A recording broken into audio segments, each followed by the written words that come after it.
Good morning, everyone, and welcome to this explosive edition of entertainment news where the world of Hollywood glamour collides head-on with the polished chaos of daytime television.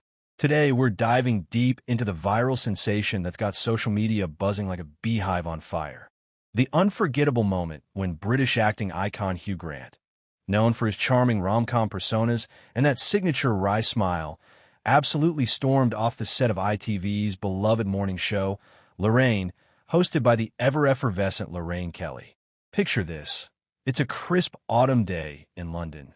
The studio lights are beaming down on a set adorned with cozy autumnal decor. Pumpkins peeking from corners, warm oranges and gold splashed across the backdrop, and the audience is settled in for what promises to be a light-hearted chat about Hugh's latest project, a star-studded adaptation of a classic P.G. Wodehouse novel, where he plays the bumbling yet endearing Jeeves master, Bertie Wooster.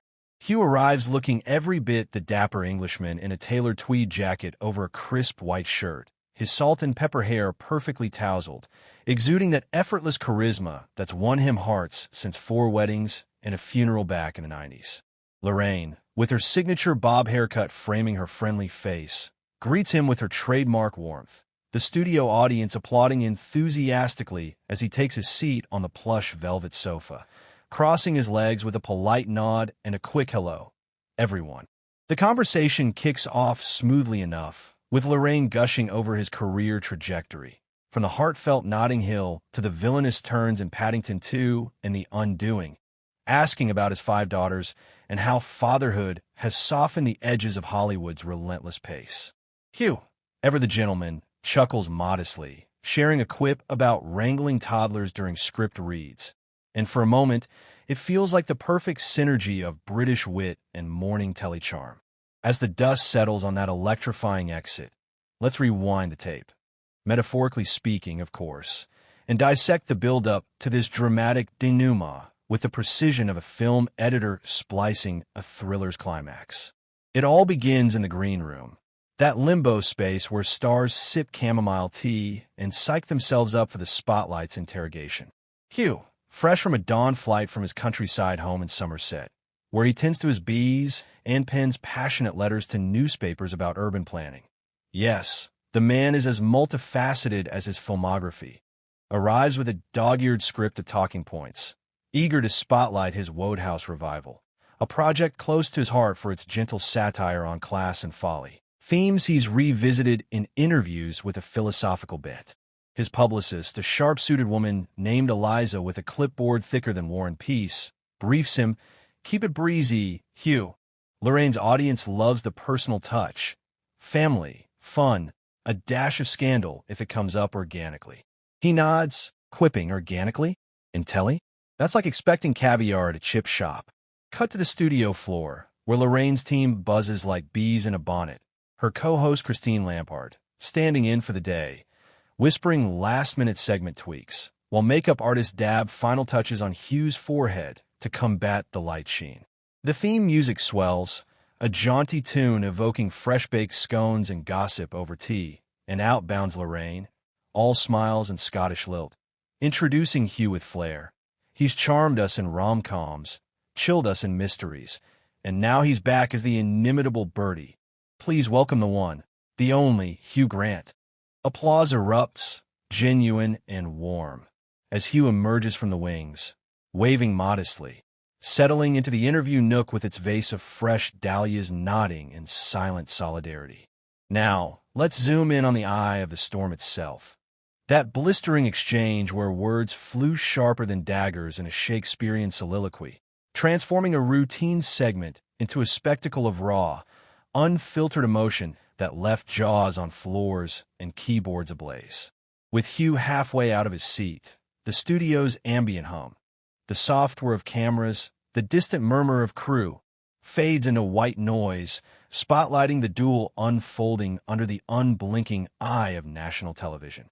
Lorraine, her eyes wide with a mix of surprise and defiance, leans forward on her elbows, palms up in placatory gesture. "Hugh, wait. I'm not mocking. It's just that moment captured something so quintessentially you, that British reserve cracking under pressure. Fans adore it, but her words, meant to soothe, instead stoke the flames. Hugh pauses at the sofa's edge, turning back with a look that's equal parts sorrow and scorn, his voice rising in pitch but not volume, a controlled crescendo that commands attention. Quintessentially me? Spare me the psychoanalysis, Lorraine. You've reduced a lifetime of labor, nights sweating over lines, mornings nursing hangovers from heartbreak scenes, to a viral clip that paints me as the villain in my own story. Is it the narrative you peddle here, day in, day out? Entertained by eviscerating? The audience, frozen in collective shock, witnesses a masterclass in articulation. A woman in the front row clutches her program, whispering to her neighbor, while overhead monitors flicker with split-screen reactions. Hugh's flushed profile beside Lorraine's faltering grin. She counters swiftly, her Scottish brogue thickening under stress. Eviscerating? Good heavens, no, it's affection. Like ribbing a mate at the pub. You've got that grand edge. It's why we love you. Love. The word lands like a misfired arrow, glancing off Hugh's armor of accumulated slights, from a 1995 scandal that tabloids milked for years to the relentless scrutiny of his high-profile romances. In the immediate aftermath, as the red light blinks off and the set empties like a theater post-curtain call, the ripples of Hugh's tempestuous exit cascade through the labyrinthine halls of ITV headquarters, transforming a single segment into a media maelstrom that engulfs producers, publicists, and pundits alike. Backstage, chaos reigns supreme. Hugh's publicist Eliza hustles him into a nondescript corridor, her phone already vibrating with alerts. Boss, the clip's live on TikTok. Damage control stat. While he waves her off with a muttered, "Let it breathe." Authenticity over apology. Meanwhile, Lorraine retreats to her dressing room, mirror reflecting a face etched with rare vulnerability, her stylist fussing over her collar as she scrolls Twitter. Nay X, with a verdicts pour in like digital deluge. Supporters hailing her as the queen of calling out celeb BS. Detractors branding her tone-deaf bully in pearls. The control room buzzes with frantic postmortems. The director, a hairy chap named Nigel with coffee stains on his tie, replays the footage on loop, groaning, "We needed zing, not a zinger apocalypse." Executive producers convene in a glass-walled war room, laptops aglow with analytics. Viewership spikes 300%, but so do complaint calls, debating whether to issue a preemptive statement or let the controversy cook for clicks. Across town, Hugh slips into a waiting black cab, the driver glancing in the rear view. "Rough one, Mr. Grant. Saw it on me break." He manages a wry grin. "Just another day at the circus, mate. Hold the acrobatics next time." By midday, the story fractures into fractals across outlets. The Sun splashes Grant's tetchy tantrum, with pap shots of him en route to lunch, while The Guardian pins a thoughtful op-ed excerpt. When charm meets its challenger, Grant stand for depth. Peering deeper into the psychological undercurrents of this televised tango gone awry reveals a tapestry of triggers and tolerances, where Hugh Grant's storied psyche, shaped by privilege's pressures and publicity's pitfalls, collides with Lorraine Kelly's honed hustle for heartfelt yet headline-grabbing TV, illuminating the invisible fault lines fracturing modern media interactions. At its core, Hugh's eruption stemmed from a wellspring of accumulated affronts. The 1995 arrest that branded him bad boy eternally. Forcing a pivot from pretty boy leads to prickly antiheroes, each role a reclamation yet reminder of scrutiny's sting.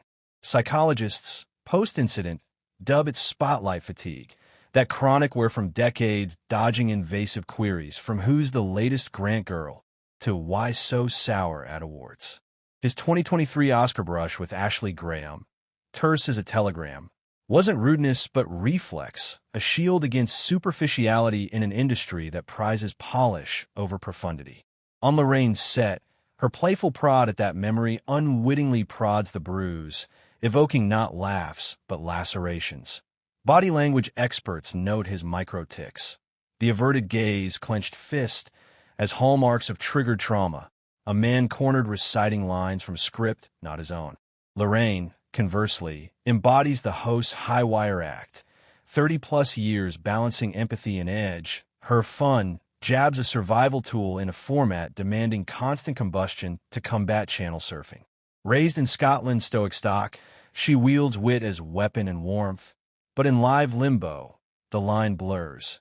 Ambush disguised as affinity, ratings over rapport. The clash crystallizes in their verbal volleys. Hugh's eloquence a scalpel, slicing semantics, banter versus belittlement. Lorraine's retorts a shield of sincerity, affection, not attack. Deeper still, it mirrors broader battles. #MeToo's media reckoning, where gotcha questions grate against calls for consent in conversation.